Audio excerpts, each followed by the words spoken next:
ลำตัวนี้มันอยู่บ่ลาย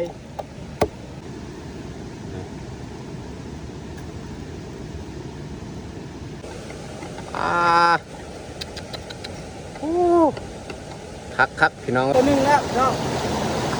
มันลุดแต่เบ็ดเขาย่างตำห้วยนี่อากาศเย็นปลาแก้มแดง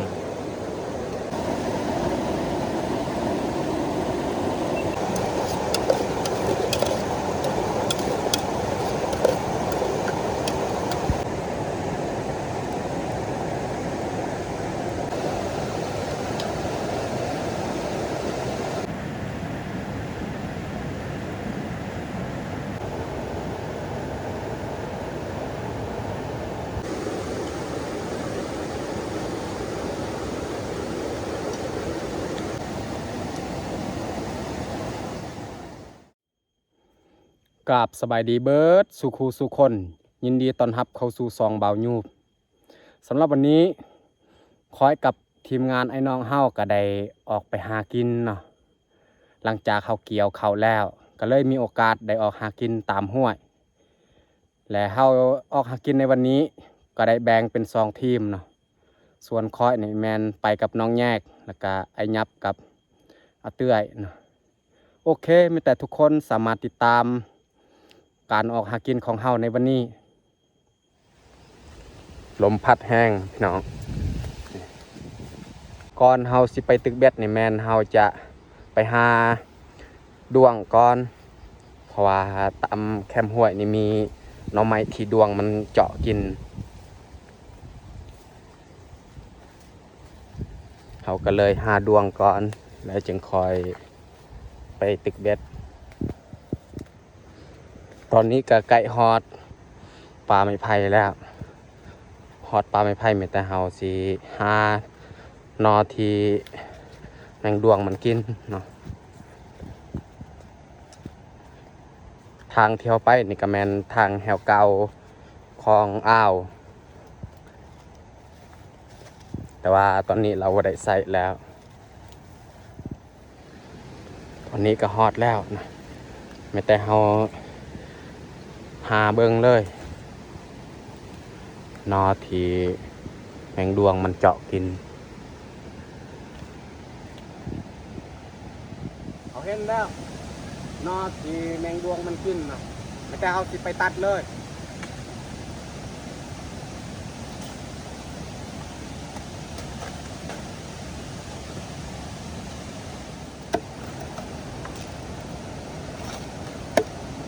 บ่ฮู้ว่ามันยังอยู่หรือบ่นี่มันแต่เขาสิตัดเบิ่งเลยเพราะว่า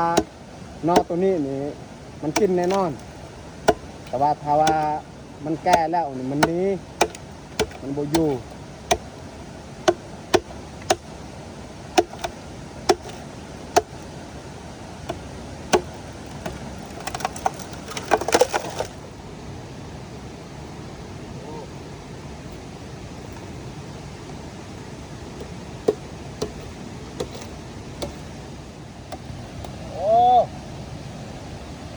อยู่กกมันบริอยู่เบื้องใต้มันอยู่เบื้องกกนี่เห็นแล้วไปแต่เอาสิหากระบัง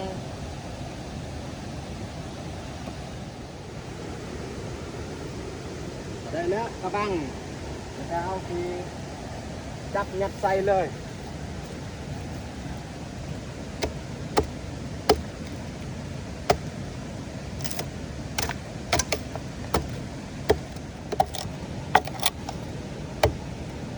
ลำตัวนี้มันอยู่บ่ลายเพราะว่ามันออกแล้ว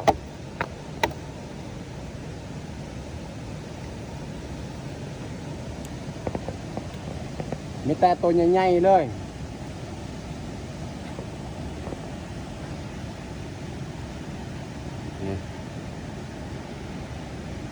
เราจะยัดใส่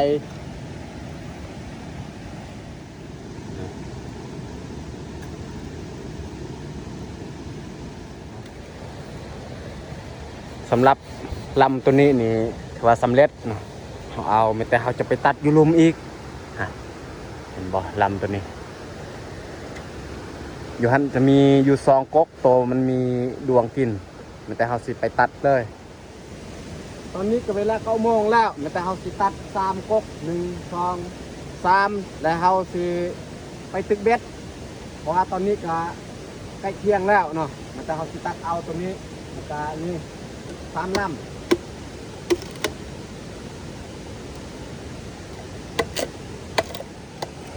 นี่มันอยู่เต็มโอ้คักพี่น้องเอ้ยไม่แต่เขาสิจับยัดใส่กระบังเลยมีแต่ตัวใหญ่ๆเขาตัดลำตัวนี้แล้วก็เขาตัดตัวนี้อีก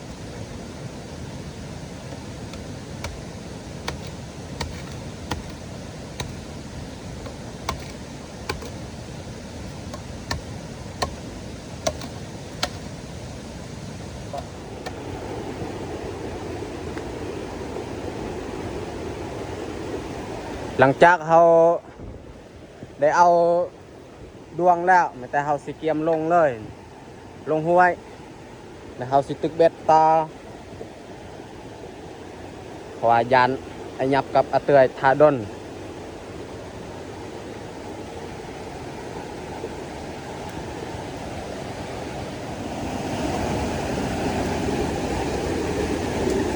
เขาตึกเบ็ดก็บ่ได้ดอกตามเบิ้งเพราะว่าปลามันบ่มีแล้วมันแต่ปลากังปลาพันก็บ่มีหวยตัวนี้อันนี้แม่นคันเบ็ดเราสิมัดใส่เลยนี่เบ็ดของเราปูไว้เรียบร้อย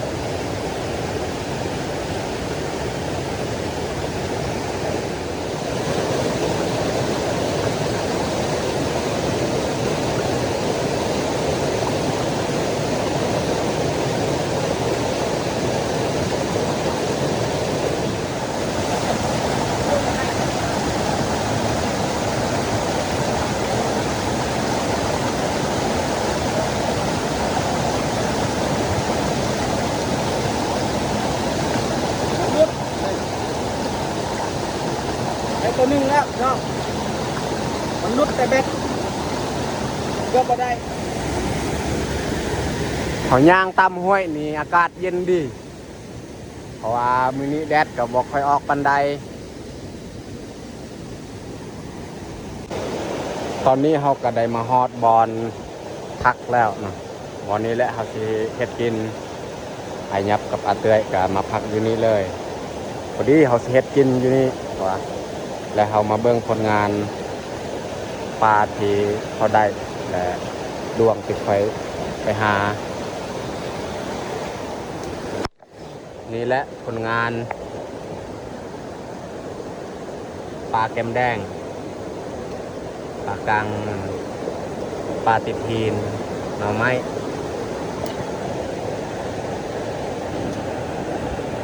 ดวงในกระบัง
เขาจะใส่เครื่องปรุง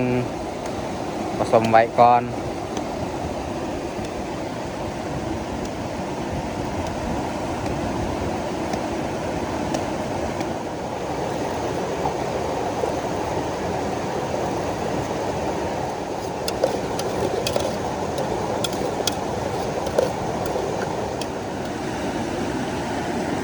ตัวเฮาล่างนี่แม่นเฮาจะเฮ็ดกินอยู่นี่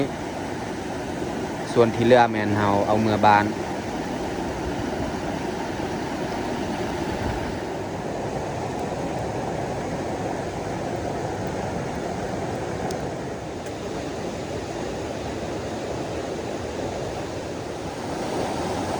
ลามนอนไม่ไปเลยแม่ไม่บอลยูจัดการ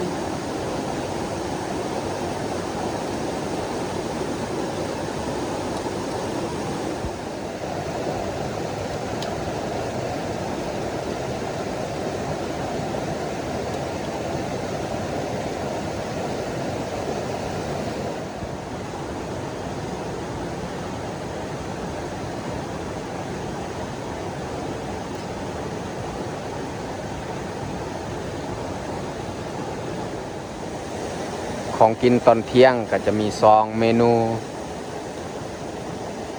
ลามดวง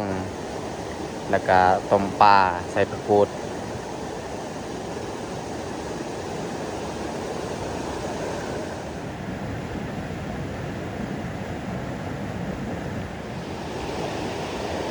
ของกินก็สุกเรียบร้อยนะ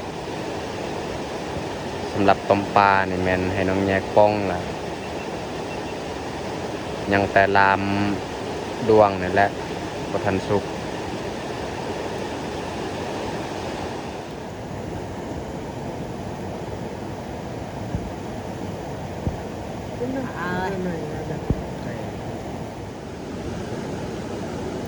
อันนี้จะแม่นปีกล้วย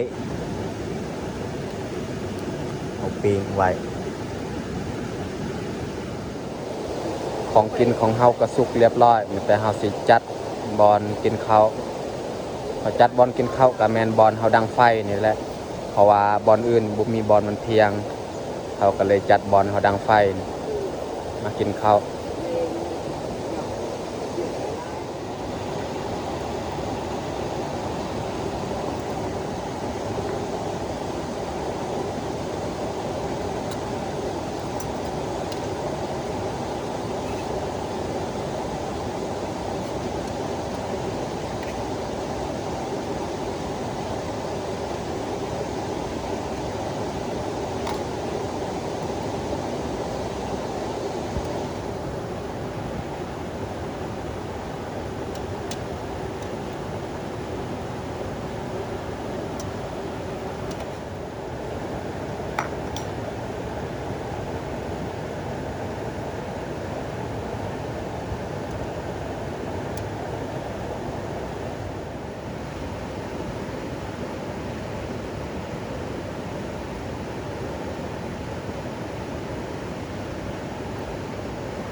ไปถึงตัวหนึ่งก็ไป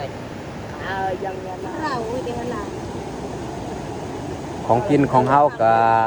เบิดแต่ซ้ำนี้แหละนี่ ล่างนี้ ต้มปลาแล้วก็ลามดวงอันนี้มันผักกูดปีข้าวเหนียวป่นมันเบิดแต่ซ้ำนี้แหละสำหรับของกินตอนเที่ยงตอนนี้ผมเอาแต่มานั่งร่วมทานน้ำกันกินข้าวเที่ยงแคมน้ำนี่แหละเพราะว่ากินกันกล้วยตามห้องมากินข้าวเที่ยงกันมาข้าวเที่ยงส่วน2 โมงเอาเล็กอาหารการกินของทางซา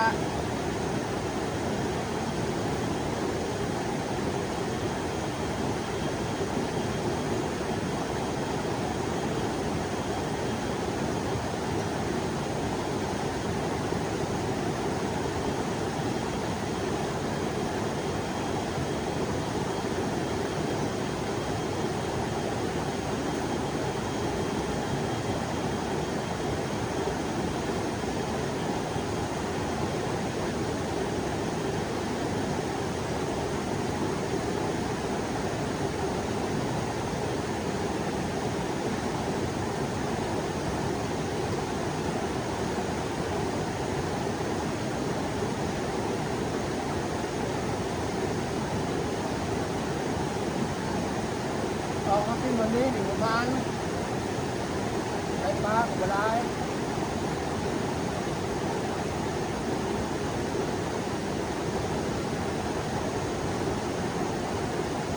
นอนไม่ใครด้วยว่า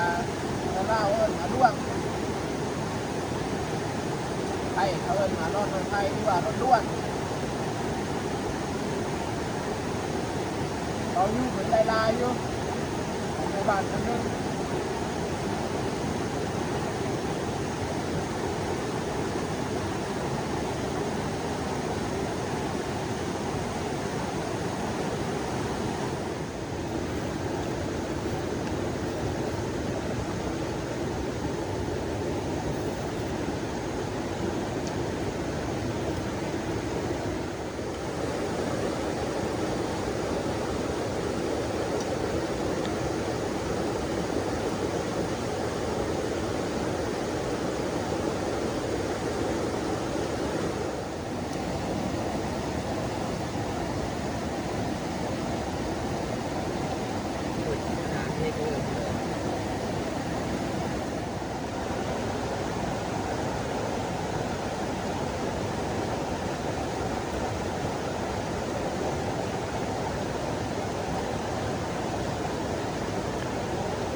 ตอนนี้เฮากินข้าวเรียบร้อยไม่แต่เฮาสินั่งพักผ่อนก่อนแล้วจึงคอยเตรียมเครื่องเมื่อบ้าน